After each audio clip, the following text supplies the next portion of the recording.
El Shaddai is a bucket list game that didn't quite hit the mark for me.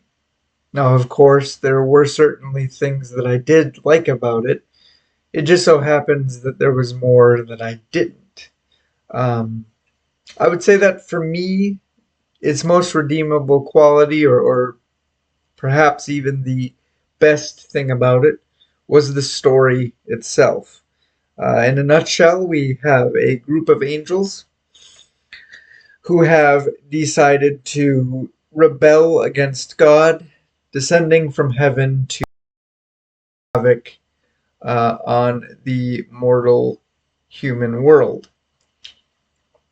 To which our main character, Enoch, has a conversation with God where he's like, hey, listen, I know you're mad with everything that's going on um, and whatnot, but before you go causing the flood and wiping out humanity and the world as it is as we know it, why don't you give me the opportunity to go down there myself, round them all up, and bring them back to you for judgment or whatever you want to do with them?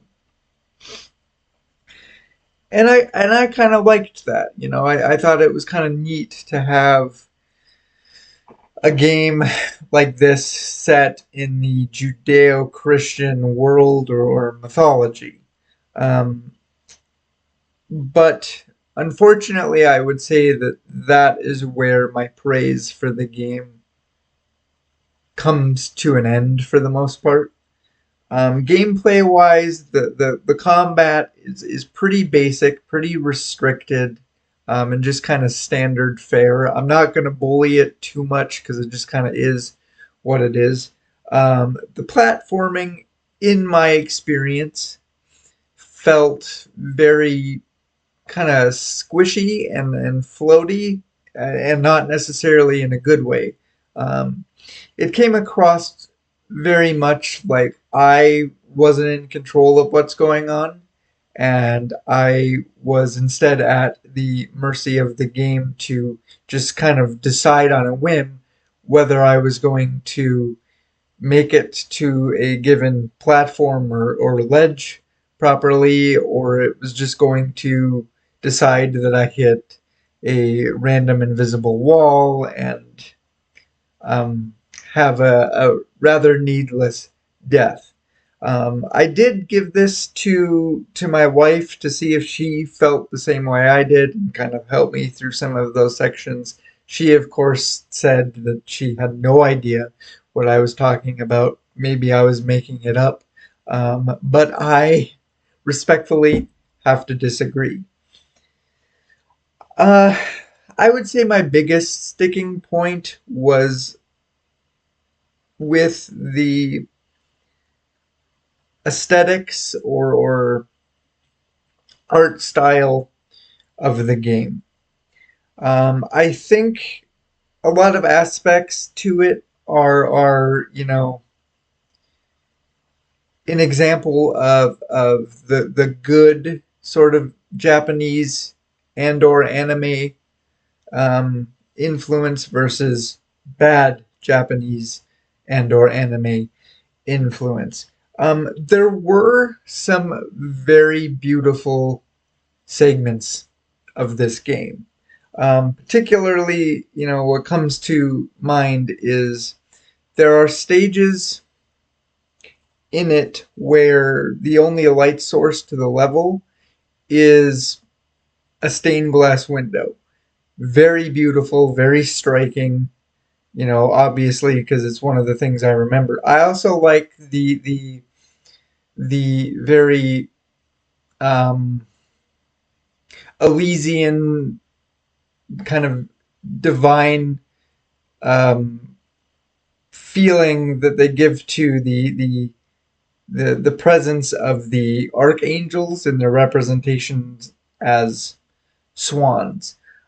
So there are some very beautiful things to like visually about this game. One of the things that didn't hit quite so successfully is that there are pretty bizarre filters or you know, trippy filters over the majority of the levels of this game. Now I have to give them some flowers here because they do tie it to um, the overall story. They give it uh, a lore-based reason for it coming across like this, and that is basically the fallen angels did it to shield the world and their actions, more or less, from the eyes of God. With that being said, my experience with them is that they are pretty nauseating. A lot of them are kind of dizzying, very like migraine inducing, and just borderline impossible to play. I don't know how I was able to navigate some of the things the way I was, but just overall, I would say a very unpleasant experience, um, both visually and, of course, like I said, having um, difficulties physically playing and getting through to other levels of the game. Um, Another major issue that I had was the boss designs here. Now, I'm not saying I was expecting something out of Devil May Cry or anything like that, but I had a lot of intrigue and curiosity and a lot of my own ideas as to what fallen angels were going to look like in this game and in this universe. And I can honestly say, with every fiber of my being, uh, the idea of a fallen angel being what is essentially a multicolor or color variation of Mike Wazowski in Knight Armor is not one of them.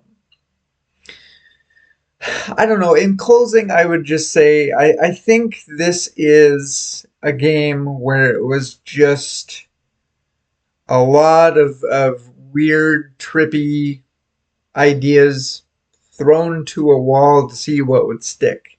I think there's a lot going on here. Some of it good, some of it great, some of it obviously not so much. It just wasn't what I wanted it to be.